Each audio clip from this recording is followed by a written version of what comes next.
Security work starts to feel real when you realize that threats are not abstract stories, but practical pressures that push on whatever you have actually built. A beginner-friendly way to think about this is to imagine two teams facing the same kinds of attackers, but living in two very different houses. One team is moving into a brand new place where they can choose locks, cameras, and lighting before anyone ever moves in. The other team is living in a house that has been remodeled for years, with old wiring behind the walls, mismatched keys, and a few temporary fixes that somehow became permanent. Threats can apply to both teams, but the best controls they should choose are not automatically the same, because the systems they are protecting are not the same. What we are building toward in this lesson is a disciplined way to decide which threats actually matter for your situation, and how to pick controls when you have modern systems available versus when you are stuck with existing systems and real-world constraints. Before we continue, a quick note. This audio course is a companion to our course companion books. The first book is about the exam and provides detailed information on how to pass it best. The second book is a Kindle-only ebook that contains 1,000 flashcards that can be used on your mobile device or Kindle. Check them both out at cyberauthor.me in the Bare Metal Study Guide series.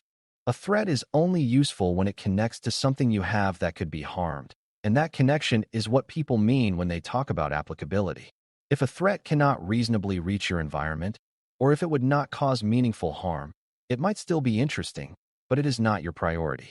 That does not mean you ignore it forever. It means you don't spend scarce time and money treating it like the biggest fire in the building. Applicability is the bridge between a list of scary possibilities and the specific way your organization uses technology.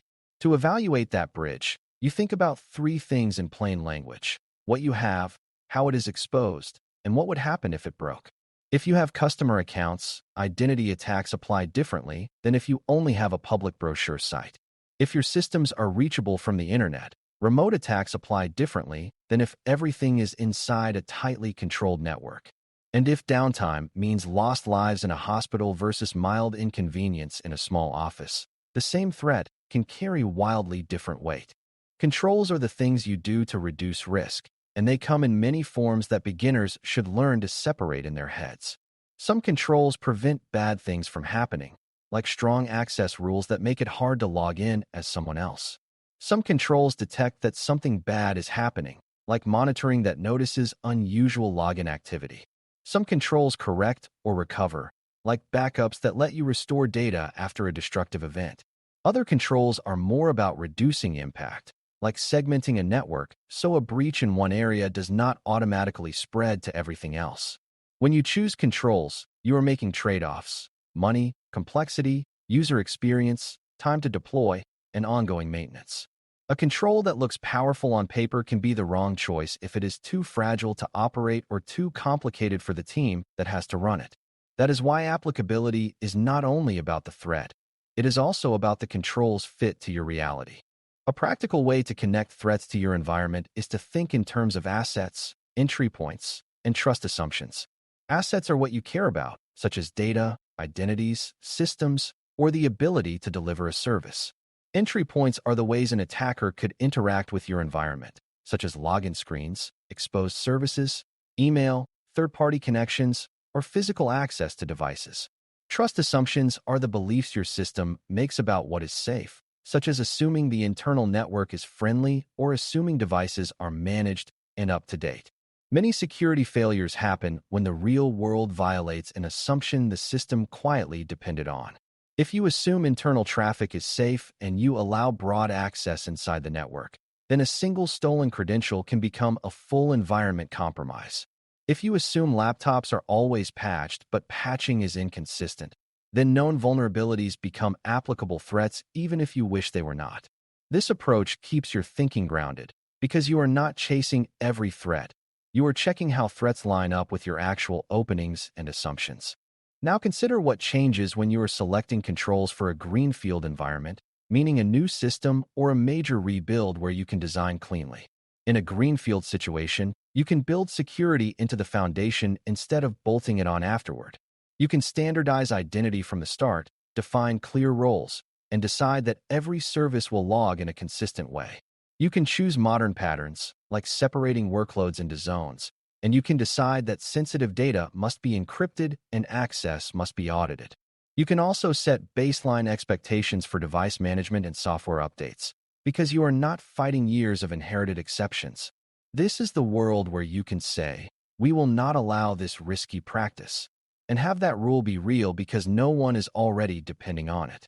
Greenfield does not mean perfect, but it does mean you have more freedom to avoid creating messy dependencies that are hard to unwind later.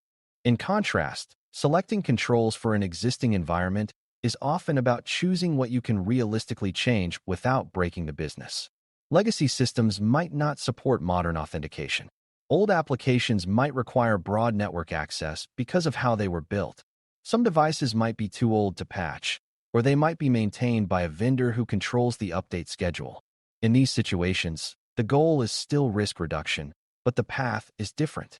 You often focus on isolating what you cannot fix, monitoring it more closely, and wrapping it with compensating controls that reduce the chance and impact of compromise. A compensating control is not a magical substitute. It is an alternative way to reduce risk when the ideal control is not possible. For example, if you cannot upgrade a system to support stronger login methods, you might reduce exposure by limiting where it can be accessed from, adding stronger monitoring around it, and tightening how accounts are managed. The key mindset is that the best control is not always the right control for an environment you have to keep running. Threat applicability can look very different depending on whether you can remove an entry point or whether you must live with it. Imagine a web-facing application. In a greenfield build, you can decide early that only certain services are exposed to the internet, and everything else sits behind layers of internal access. You can decide that administrative functions are separate, and you can require stronger identity checks for those functions. In an existing system, you might discover that administrative panels are exposed because someone needed quick remote access years ago, and now multiple teams rely on it. The threat of remote exploitation might be highly applicable in both cases, but the control choices diverge. In greenfield, you remove the exposure by design. In existing systems, you might not be able to remove it quickly, so you prioritize controls that reduce risk while a longer-term fix is planned. This is where good security thinking stops being a checklist and becomes a series of practical decisions that respect reality. A common beginner mistake is to treat threat lists like a ranking of what attackers like, rather than a map of what your environment enables. Attackers do not pick targets by reading your security plan. They probe for reachable weakness and profitable impact. That means a threat that seems less exciting can be more applicable if your environment makes it easy. Password guessing might sound basic compared to advanced malware, but if your login system is exposed and your password rules are weak, that basic threat becomes highly applicable and dangerous. Another mistake is to assume that buying a control automatically reduces risk, when in reality a control that is misconfigured, unmonitored, or bypassed can create a false sense of safety. Applicability includes operational reality. If a control cannot be used correctly by the team, its real effect is smaller than its marketing claims. The most valuable controls are often the ones that are boring, well-run, and consistently enforced. One helpful way to choose controls is to first decide which type of failure you are trying to prevent: confidentiality, integrity, or availability. Confidentiality failures expose information to the wrong people. Integrity failures change data or systems in unauthorized ways. Availability failures prevent legitimate use of systems or services. Threats can affect more than one of these at the same time, and controls often have strengths and weaknesses across them. For instance, encryption helps confidentiality, but it does not automatically stop unauthorized changes, and it does not keep a service available if it is overwhelmed. Backups help availability and recovery, but they do not prevent data theft. Monitoring helps detect all sorts of badness, but it does not prevent it on its own. When you anchor your thinking in what kind of harm matters most for a specific asset, you get more disciplined about matching controls to outcomes instead of collecting controls like trophies. When you have no existing system, you can often reduce applicability by reducing attack surface, which means making fewer things reachable and fewer actions possible. If an attacker cannot reach a system, many remote threats become less applicable immediately. If a user account cannot do risky actions, many mistakes become less damaging. That is why design time choices like least privilege and strong separation of duties matter so much. You are not trying to make attackers give up. You are trying to make it hard for an attacker to turn a single success into a total win. That also means choosing consistent patterns, because inconsistency creates special cases, and special cases create gaps. The fewer exceptions you bake in, the more predictable your security posture becomes. And predictability is a quiet superpower in defense. In a greenfield world, you can say, "We will do it one secure way," and then actually do it. In existing systems, you often cannot shrink the attack surface quickly, so you prioritize reducing exposure where it is easiest and most impactful. You might start by identifying which systems are internet-facing, which ones hold the most sensitive data, and which ones are the most fragile. Then you focus on controls that reduce risk without requiring a rewrite. Network segmentation, stricter access paths, tighter account controls, and better monitoring. You also look for quick wins that eliminate obvious exposures, like shutting down unused services or removing old accounts that still have access. This is less glamorous than redesigning everything, but it can reduce applicability of many threats in a surprisingly short time. The hard part is being honest about what is truly unused and what is silently keeping something alive. That honesty requires good documentation, careful change management, and sometimes a willingness to accept a bit of short-term discomfort to reduce long-term risk. Control selection also depends on who must live with the control, because security that people cannot tolerate often becomes security that people bypass. In a new system, you can design workflows so secure behavior is also the easy behavior, like making sign-in simple but strong and making secure defaults automatic. In an existing environment, users may already have workarounds and habits that grew out of historical pain. If you suddenly impose strict controls without understanding why those workarounds exist, you can create friction that pushes risky behavior into the shadows. That does not mean you give up. It means you plan controls with adoption in mind. Sometimes you phase changes in, and sometimes you pair a restrictive control with a usability improvement so the overall experience is not worse. The best control is one that is effective and sustainable, because risk reduction is not a one-day event. It is a long-term operating posture. A useful way to think about applicability is to ask how an attacker would change small steps into a larger outcome, because real attacks often work that way. One weakness might allow initial entry, a second weakness might allow privilege escalation, and a third might allow data access or disruption. In a greenfield build, you can break chains by designing strong boundaries and eliminating unnecessary pathways. In existing systems, you might not be able to remove all pathways, but you can still break chains with strategic controls that limit lateral movement and require re-verification for sensitive actions. For example, even if an attacker gets a user credential, you can reduce the chance that credential leads to administrative access by separating admin accounts and requiring stronger checks for privileged actions. Even if a server is compromised, segmentation can keep that compromise from spreading. Thinking in chains helps you choose controls that block escalation, not just the first step, which is a more robust way to reduce real-world risk.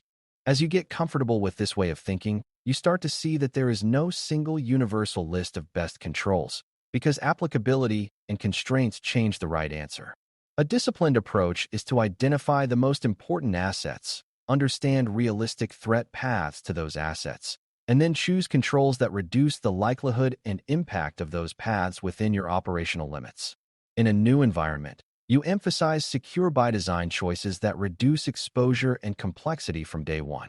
In an existing environment, you emphasize containment, visibility, and gradual modernization, using compensating controls when ideal controls are blocked by legacy reality. The goal is not to be perfect. The goal is to be intentional, measurable, and improving. When you can explain why a threat matters for your specific environment and why a control is the right fit given your constraints, you are doing security like an engineer, not like a collector of buzzwords. SecurityX learners should walk away from this topic with a simple but powerful habit. Never select a control just because you have heard it is good, and never panic over a threat just because it sounds dramatic. Instead, connect threats to assets and exposure, and then connect controls to risk reduction and operational reality. When you can build from scratch, Use that freedom to make threats less applicable by reducing attack surface and enforcing consistent identity and access patterns. When you inherit an environment, accept the constraints without surrendering to them, and use isolation, monitoring, and careful prioritization to make the environment safer while you plan longer-term fixes. Over time, that habit turns security from a reactive scramble into a repeatable decision process that stays calm under pressure. That calm is not just a personality trait. It is the product of a method that keeps you focused on what truly matters and what you can realistically improve next.